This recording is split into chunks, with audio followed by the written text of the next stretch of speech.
For example, if you are given a question where you're given two equations of circles and you're asked to find the number of common tangents. So you're given two equations and you're asked to find the number of common tangents. So to find the number of common tangents, you need three numbers.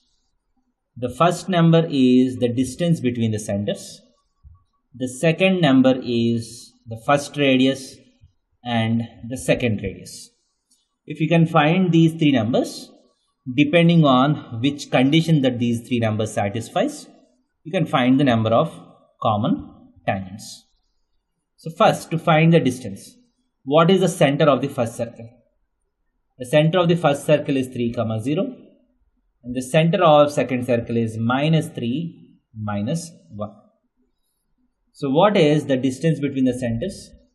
Root of 3 plus 3 whole square, 6 square plus 1 square.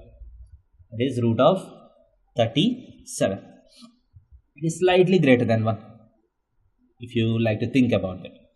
And what is the radius 1? The first radius is root of g square plus f square minus 3. That is root of 3 square is equal to root 9 is equal to 3. What is the second radius? Root of g square plus f square minus c, which is also equal to 3. So as you can see, the distance between the centers is slightly greater than 6. So the condition that is being satisfied is D is greater than R1 plus R2. That means the circles do not intersect.